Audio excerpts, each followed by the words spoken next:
Yeah, we're going to get into more of the character, player, and what I call, like Dan calls it the programmer, I call it the creator.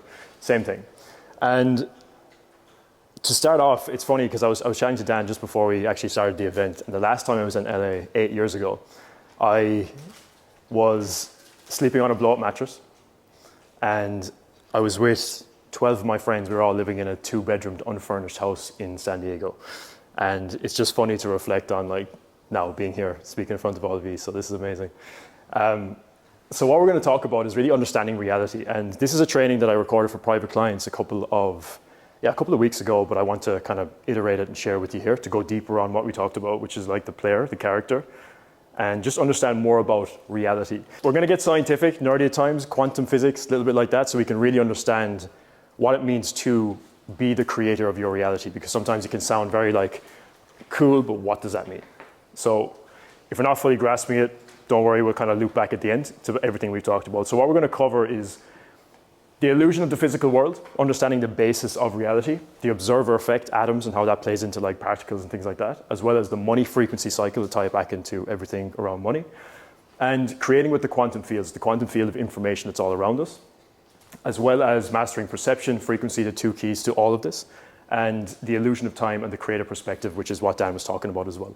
And then how to truly actually create your reality, tying it back to frequency, consciousness, and everything that we talked about as well. So let's dive in. And also, if you feel like you have any questions along the way, just put up your hand because we can jam on things as we go, because I don't want it just to be me speaking and everyone's like, what are we talking about, you know? So the first thing is, like, how are we supposed to play the human game when we don't really understand the rules? And this was a question I asked myself when I was living in LA for the first time.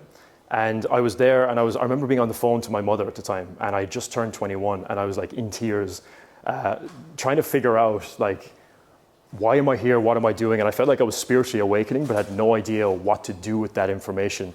And I was working a job like a furniture mover at the time, was getting paid cash in hand, and I was, again, sleeping on a blow-up mattress. So I would wake up in the middle of the night, and I would be deflated. So I was basically sleeping on the floor. And it was interesting because I would ask myself, like, who am I? Why am I here? What is reality? Why do I feel this way? So that led me down this rabbit hole of like, okay, how do I play the human game? This is the game we're all playing. And business is just an expression of that, at least the way I see it. So how many people ask themselves, like, who am I? Where am I? And why am I here? Hands up if you've asked yourself that at some point. Awesome. So we kind of take it for granted what we're really told about reality and like how that's actually true. So we're told that we live in a physical world, it's solid, it's material. Everything has space between it, but like we don't know really what's in that space. And then that time is linear and it moves from past to present to future, and it's kind of like a timeline. That's kind of what we believe. And then everything that happens in life is just random, so it's coincidence or maybe not coincidence. We don't really know why things happen or what that event actually means. And then we're all separate, we're all in competition, and there's, you know, we're kind of here with no meaning. That's really what we're led to believe at the beginning of our life. Now from there, there's another way to look at this, which is what we're going to get into. It really unlocks the magic of life. And the first thing we're going to go through is like physical reality. So if physical reality is an illusion, then how do we sit in a chair without falling through it? Right? That's one of the questions I was asking myself. And if we look at it from another perspective, if you're in a virtual reality game, you've played a PlayStation, Xbox, whatever, PUBG, you sit on a chair and you don't fall through that chair either, even in the physical reality or in the virtual reality game. So physical reality is kind of an illusion. We just don't understand it. The resistance that allows somebody to sit in the chair is not physical resistance. It's actually electromagnetic. It's all based on frequency. It's what holds things together. That's how we understand it. And when you have the same resistance within the same band of frequency, it appears to us as what we understand as something that is physical. But it's all just particles within itself. And if we look at ghosts, for example, ghosts, you know, you have the perception that it's going to flow through walls, and like that's, you know, how they travel around. And we would see that and be like, okay, well, that sounds impossible. Like, we're going to see that as impossible. But that's only based on our perception. And the key word being here, perception, because we're going to go deeper on that. It's hard to believe something can move through walls because that's our perception of like, oh, that's possible, that's not possible. It's a belief system, okay? So the answer really is that it actually can move through walls as long as it's not in the same band of frequency. It's operating from a different electromagnetic frequency and resistance. So it's not bound by what we know as physical.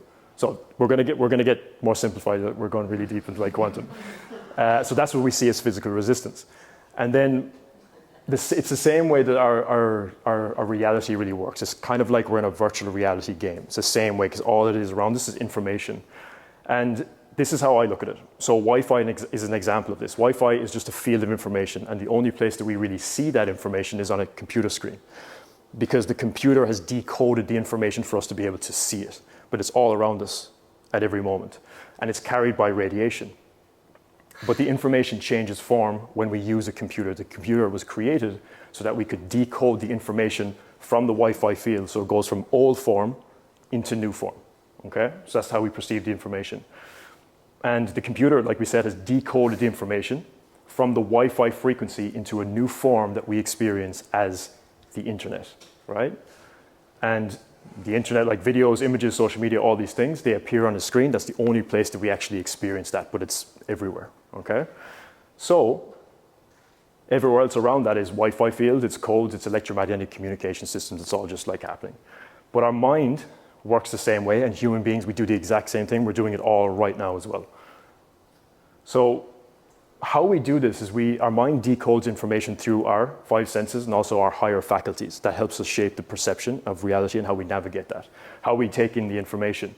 So we have the 5 senses, which are sight, smell, hearing, taste, and touch. And we also have our higher faculties, which is imagination, perception, intuition, reason, memory, and also will. These things, again, allow us to decode information around us, to be able to perceive and believe certain things about what's happening around us, okay? So, everybody tracking with me so far? Yeah, cool. So, we receive information through our 5 senses and our higher faculties. And our senses help us to navigate the physical world around us, and the higher faculties allow us to interpret, shape, and really go deeper into creating our reality at more of a deeper level, okay? So we use both. So if I touch this chair, I know like that information that's being sent to me because I know and have an association of what a chair is, that in my mind is being decoded faster than the speed of light, okay? So our 6 higher faculties, and we'll just kind of touch on these quickly. Reason is our ability to think, analyze, make decisions. And an example of this is that our reasoning can be shaped by our past experiences, education, our mindset. And if we reason that life is hard, we'll approach challenges with resistance. But if we reason that life is an opportunity for growth, everything is a growth opportunity, then we'll see challenges as lessons, right? So that's how we decode that.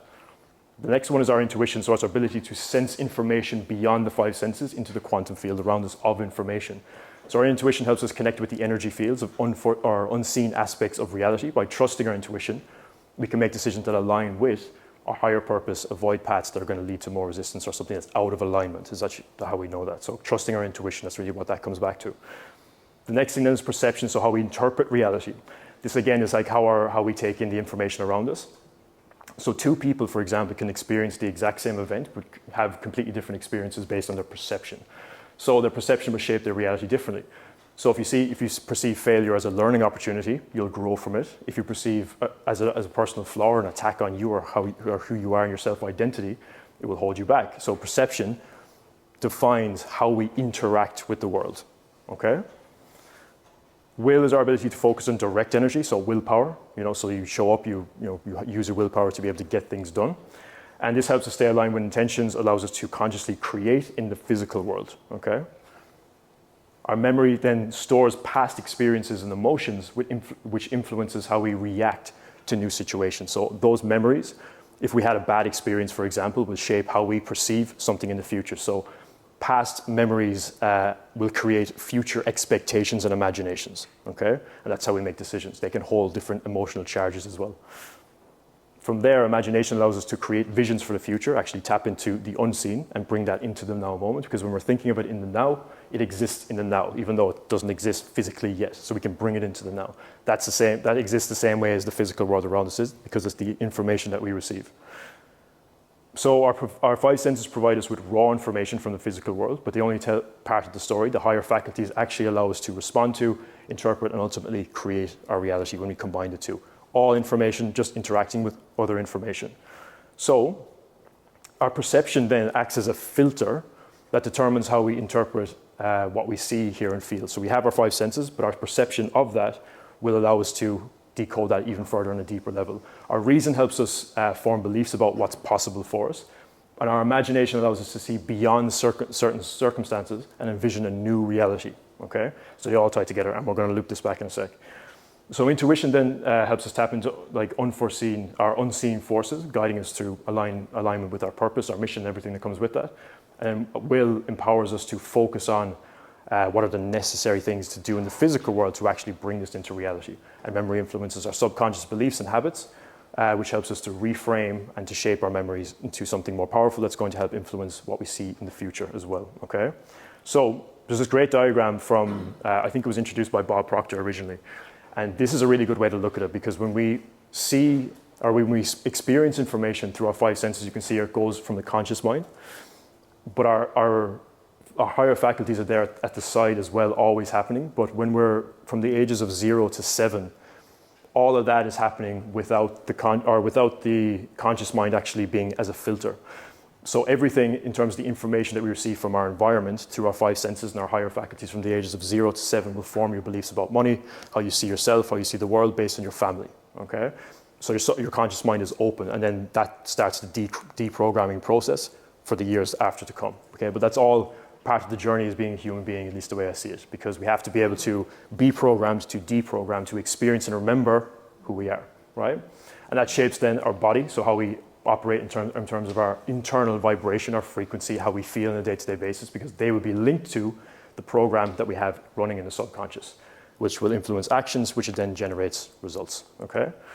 So, like I said, when we touch a table, we decode the information and we understand it as table. The same way, our higher faculties, when you close your eyes and imagine your dream life, you bring up a memory, you see it as a picture in your mind's eye. So the same thing, you're bringing it into reality in the now moment. So again, we're going to get into time a little bit later as well. So we decode the information using our from the quantum energy field around us, because there has to be something carrying this energy, which quantum physics has now told us that this is quantum energy all around us. We just don't see it with the naked eye. But it's all there, and that's what this information is actually coming from. So we decode that constantly through our mind, okay? So this is kind of what it looks like. Quantum energy received through our five senses, higher faculties, processed through the human body, and then through the screen of the mind, that shapes our perception of reality. So that's how we see everything. It's being decoded, information through our mind. From there, let's look at atoms and waveforms quickly. It has to tie together. So a common question about this is aren't we living in a physical world? Because atoms, right, they're like physical, that we see them as physical. So we must live in a solid world. But that would actually assume that atoms are solid when they're not really solid. So atoms, if we break it down in the simplest form, is a nucleus with electrons moving around inside it. So when you see that, that picture in the background there, you see that, if you remember Jimmy Neutron. Anyone ever see that? Yeah. Yeah, great show. That's where that's from. And this is what it looks like. So you have the nucleus in the middle, you have electrons moving around the outside, and that's just how those atoms operate. But let's put this into perspective. There's a great quote here, which is, if the nucleus of an atom were the size of a peanut, the atom would be about the size of a baseball stadium. So just put that into perspective there, right? That's the nucleus, and that's the atom. So what's in between that space? Well, it's all energy, mostly energy. There's other things as well, but that would just be too complicated. It's mostly energy. We're not going to get into the details about it, but we like the world isn't solid, but we decode it as solid so that we can actually experience it, right? But it's not actually physical in terms of the way we know physical. So with that being said, the basis of a reality is waveform. Same way Wi-Fi is waveform, changes form, decoded onto a computer screen, becomes what we see as the internet. Our reality is in waveform as well. So waveform information, the same as Wi-Fi. So we decode that waveform using our mind, which is the internal, which reflects the world around us, the external, which is how we experience the world. So we're all experiencing the world slightly differently based on our perceptions and all of these pieces of information that we experience, okay? We're all experiencing it slightly differently, okay?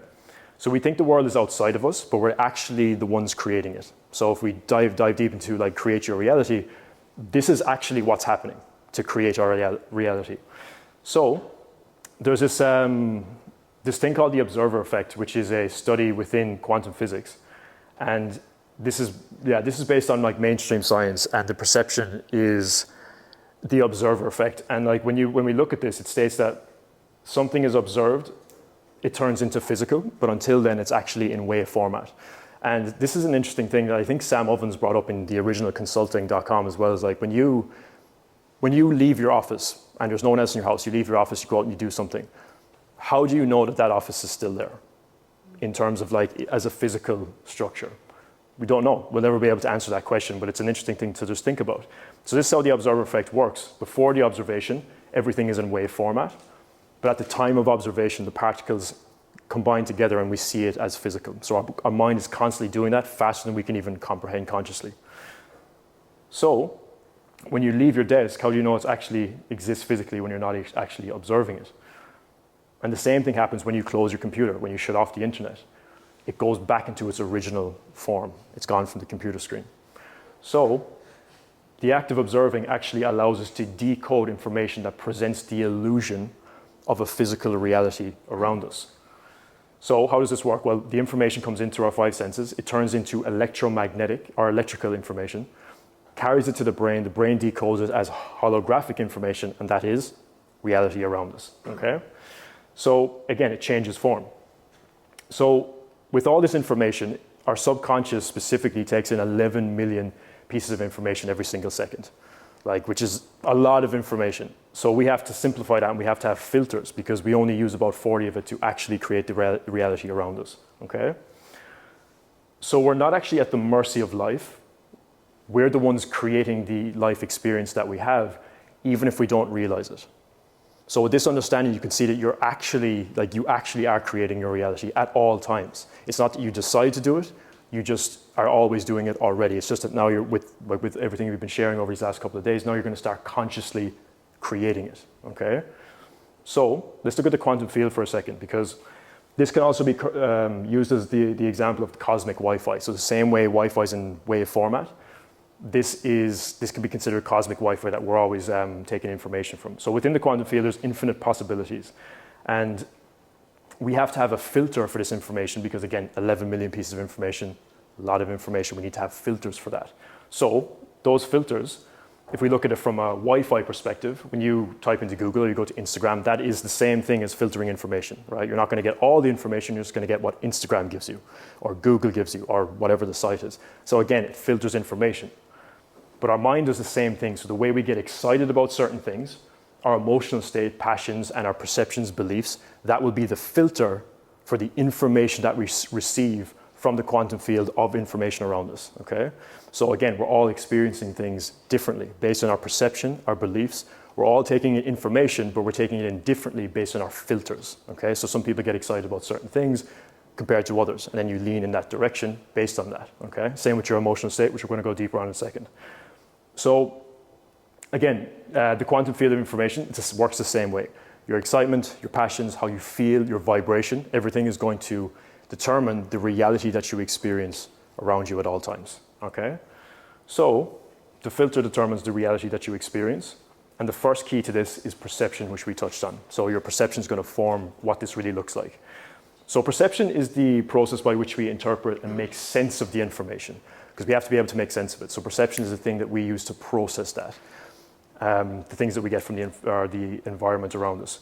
But perception shapes belief, okay? And over time, these perceptions create and reinforce beliefs about ourselves and the world around us and everyone else within that as well, like our place within it.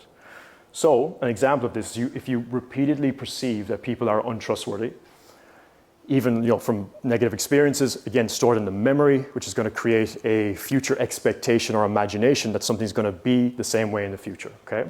So this perception can develop into the belief that people can't be trusted. And once this belief is formed, it becomes part of your internal dialogue, your worldview, how you see yourself, and it influences then how you interact with other people. So you would limit your ability to then connect with people who are actually trustworthy based on this. And this may be happening unconsciously, where you don't actually know it's playing out, but it's happening in the background and it's determining how you act within social scenarios, right? But it's the same way because belief actually filters perception as well. They both feed into each other. Like they play a key part in each other. So once the belief is then formed, it acts as a filter for future perceptions. So your mind tends to seek out evidence that confirms your beliefs. This can be done basically through the reticular activating system, which is a part of your mind that will show you what your reality, or it will show you the confirmation of your beliefs. So a great example of this is that if you have ever decided to buy a certain brand of car or a certain color, you automatically just start seeing that car everywhere. And it's like, oh, it was always there. But it's only now you're picking it up because your mind is actually looking for it. Again, it's a filter for the information that was always there. But it's also tied to confirmation bias. This is the tendency to interpret information that reinforces existing beliefs, okay? So if you hold the belief that making money is hard, your perception will likely filter out opportunities that suggest it to be easy, okay? And if that's deeply rooted, you'll always look for harder ways for it to make it rather than something that actually is easy, to embrace flow and instead focus on and perceive challenges that are always going to be around you. You're just going to focus on that. So even if success is possible, your belief will influence you to take it and perceive it as difficult. And you'll subconsciously seek out ways that are more harder than they would be before, right? So perception informs belief and beliefs informs perception. They constantly feed back into each other constantly, and it's always happening at every moment. So with that being said, the way they inform each other is your past experiences create beliefs about what is true because they're stored in the memory, right? And belief informs perception, so your current beliefs shape how you interpret new experiences and in future perceptions as well, okay? Everybody tracking with me? Yeah. Awesome. So this feedback loop can either keep you in a limited perspective or help you break free from limiting beliefs, depending on what you choose to believe. And this is where you can get really playful with things because the term create your reality is really just choosing to believe certain things about the world to be true. Because with all this being said, if you choose to believe certain things, then your mind will actually work with you to find reasons why it's true.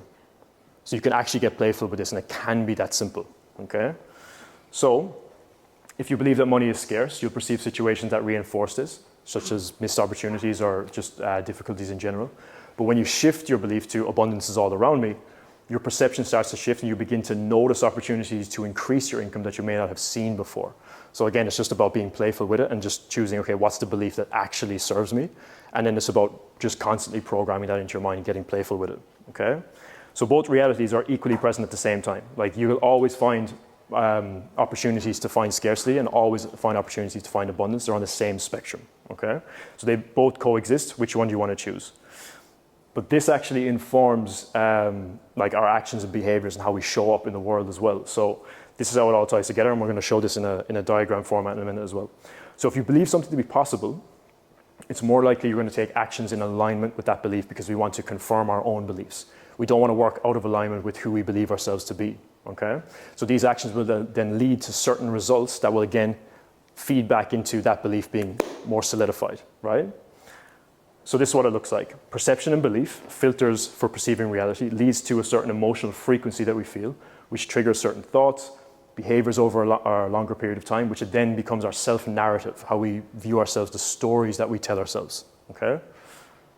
Then, if we look at like how this is broken down, we're gonna go back to that in just a second.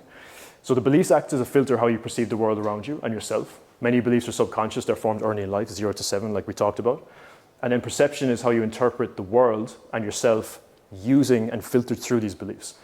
Emotions and frequency are then emotional responses that arise from your perceptions that influence your energetic frequency, your vibration, what you operate on. If we come back to the map of consciousness, like where you fall on that scale on a daily basis, right?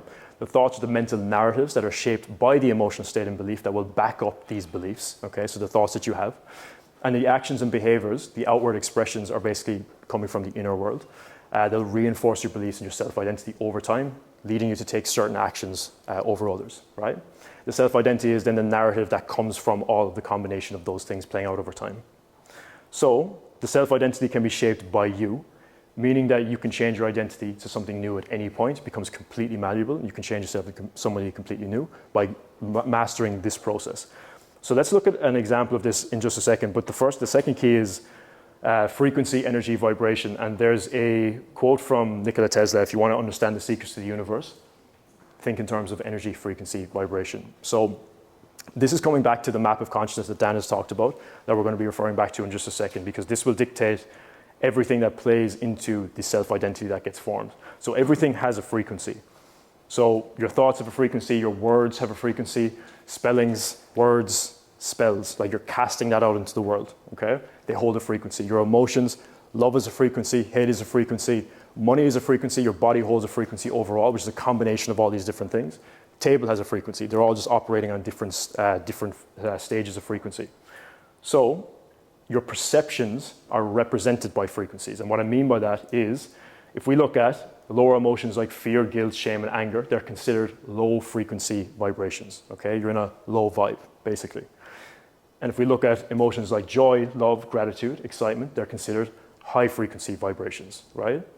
So our perceptions of the world are closely linked to our emotional state. So for example, if someone perceives a situation as threatening, they might feel fear, which is a low frequency emotion. If they perceive a situation, the same situation, as something that's exciting or filled with opportunities for growth, they will feel joy or anticipation, higher frequency emotion, same situation, okay?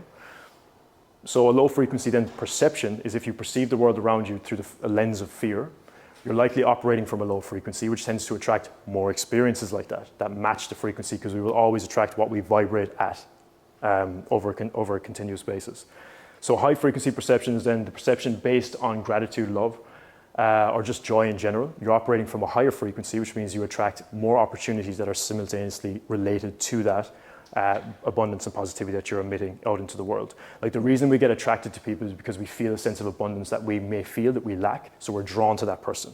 It's not just kind of woo-woo happening, it's like we're a law of attraction. Like I don't necessarily believe in how that's described, but how we operate and what we put out in our content and everything that we speak into the world, like that is putting out a certain frequency. People are drawn to that, that becomes magnetic, right?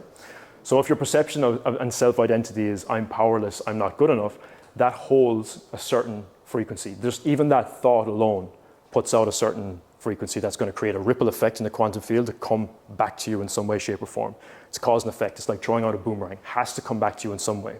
But that works the same way in the opposite direction as well, okay? So this is in the survival paradigm.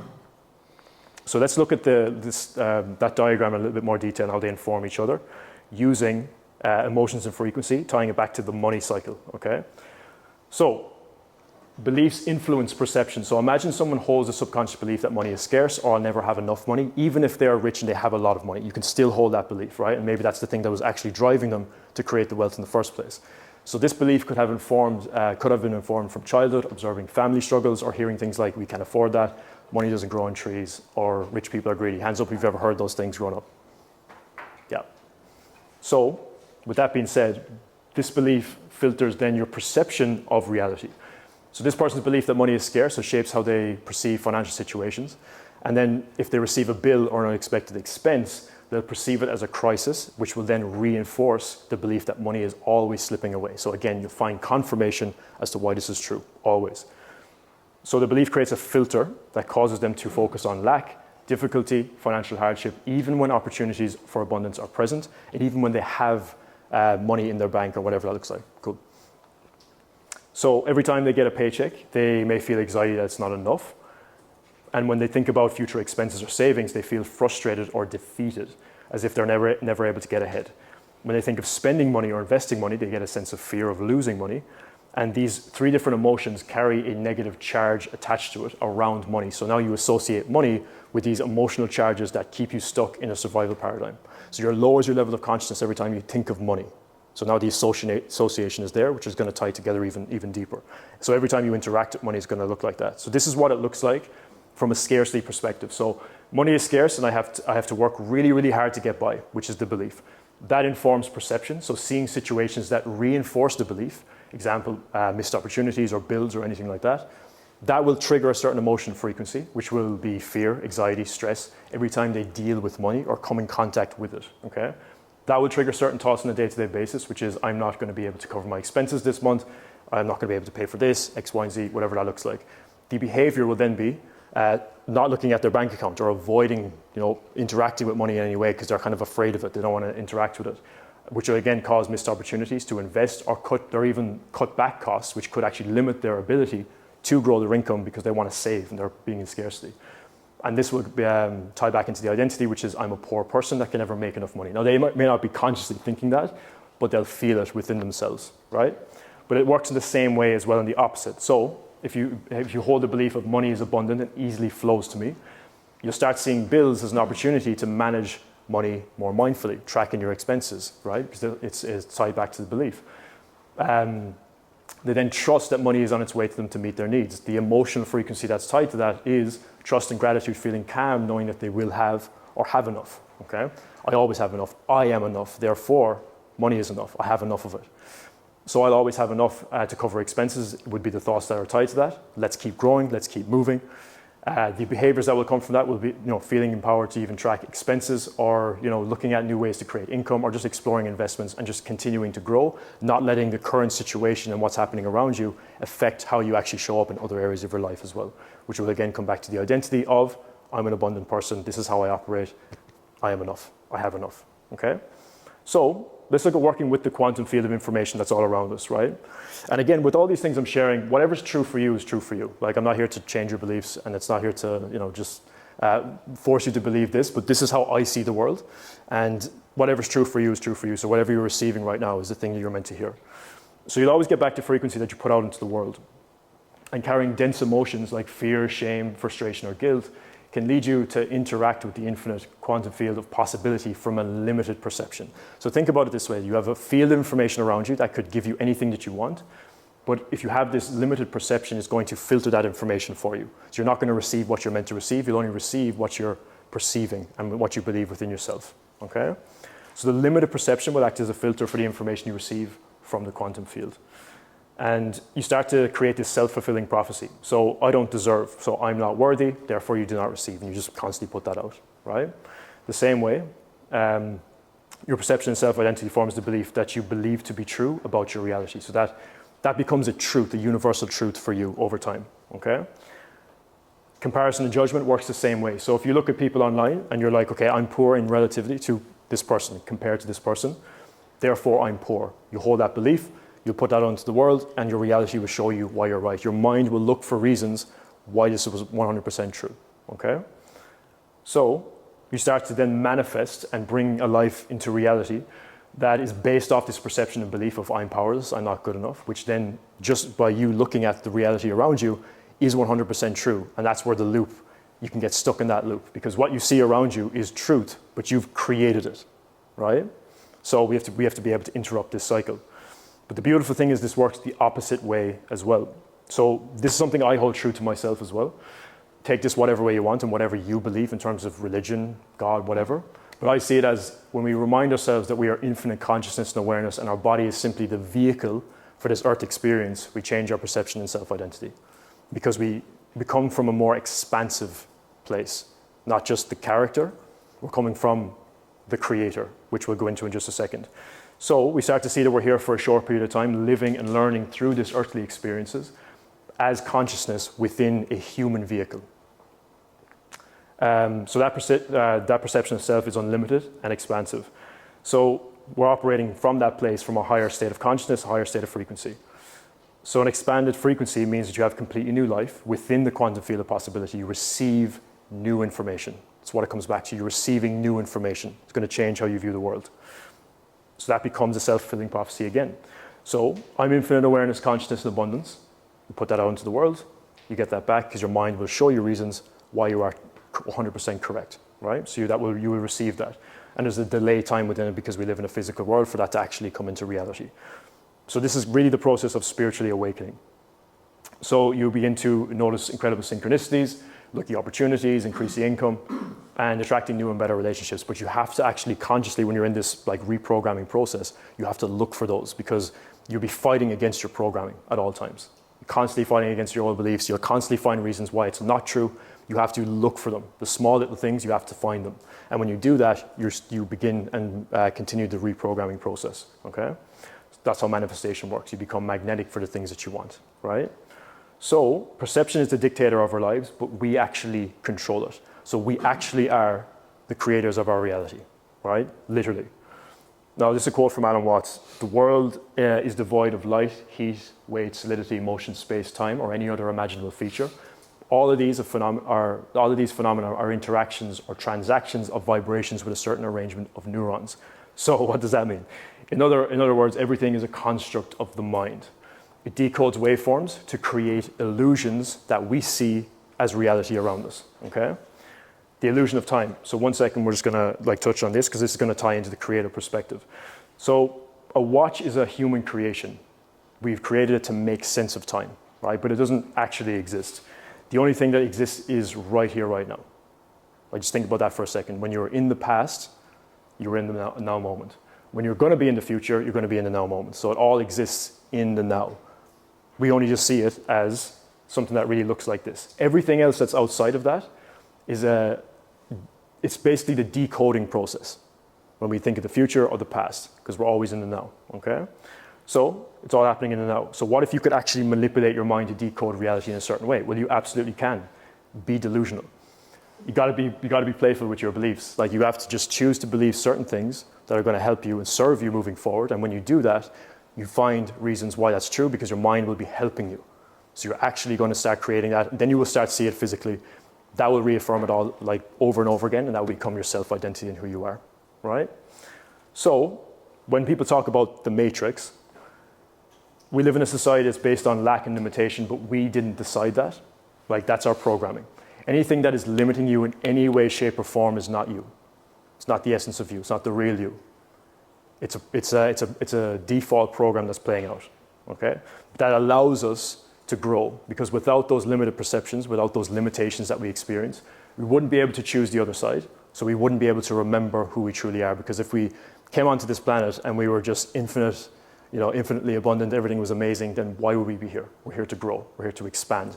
We need to experience the shadow to be able to understand who the real you really is. So there has to be contrast. So it's systematically structured to keep us from the truth of really living up to our full potential. So let me just jump forward a little bit, because I'm just conscious of time. So we have the choice. Like, we have the choice to literally rise up and control this, right?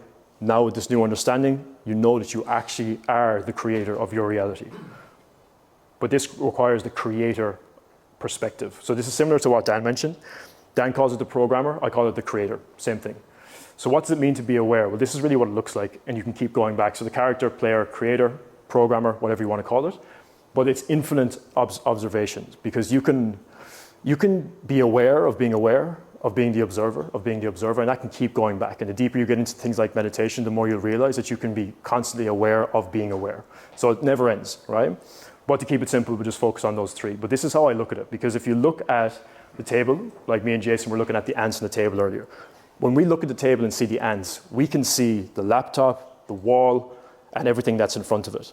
But the ant can only see that much ahead, because it's on a different scale, smaller. So when we're looking at the ant, we see everything that's ahead of it, but the ant only sees a couple of steps ahead. This works the same way from the creator perspective. So we're down here and we're trying to figure out everything, and like Dan said, we're kind of moving like this. Baby steps. We have to be able to trust our intuition that we have higher intelligence that sees the path ahead from a much higher perspective. So call that God, call it the universe, call it your intuition, whatever you want to call it, it's the same thing. It really comes back to trusting that you don't need to know 12 steps ahead, you just need to know the next step. And when you know the next step, you'll get the information, as long as you keep managing your energy, your frequency, to get the next step after that. And that's when you'll be able to just let things unfold, follow your excitement, which will lead you in the direction that you're meant to go in based on your higher purpose and the reason why you're here, at least the way I see it. So that's how I look at the creator perspective. So this involves going on the journey of self-mastery and being an active creator of your reality, raising in consciousness. So everything overall, if we summarize things, is just information interacting with other information. And we're just decoding it constantly. But we are the programmers of that, okay? And when you change and update the information you receive based on elevating in consciousness and raising your energetic frequency, you change your perception, because you change the information. And when you change your perception, you change your reality, okay? So the first key is perception. Second key is frequency. And we must actively raise our level of frequency, which is our emotional state, because if we connect to our hearts like we did in the previous session, we receive new information, because the heart doesn't have judgment, doesn't have guilt, doesn't have fear, doesn't have shame. It's all a construct of the mind. It's all a construct of the decoding process. When you connect to here, you get all the answers you need, always. Because it's one of the highest emotions that you feel, raising in our levels of consciousness based on this map here as well. So the journey of mastering reality is a journey of mastering the self, the mind, the emotions, your frequency, your energy, everything overall, okay?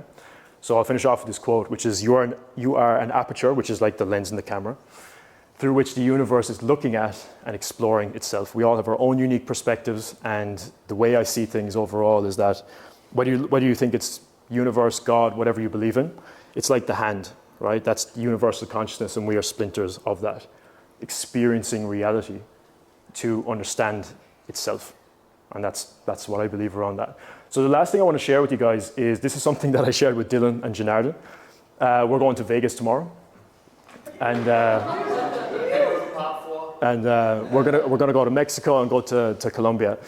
And I shared with the two guys, and me and Dylan were geeking out about this as well, which is like creating the identity that you want based on like a character design, right? So picking a theme song, character traits, and things that you want to embody for this new trip. So I'll share that document with you. You can have fun with that. I think it would tie in nicely to what we're doing here as well. And it looks a little bit like this. So you create a character as if you're designing like, okay, who do I want to step into at any given moment? And you can use it for trips, you can use it for anything. I use this regularly, just to be like, okay, I'm going in to do this new thing, like a talk like this, for example. Who do I want to be? How can I be more of that real version of myself and just get really, really clear on what that looks like? So have some fun with that. I'll drop it in the WhatsApp chat. Nice. Cool. Thanks, guys. Give John some love. 3, 2, 1.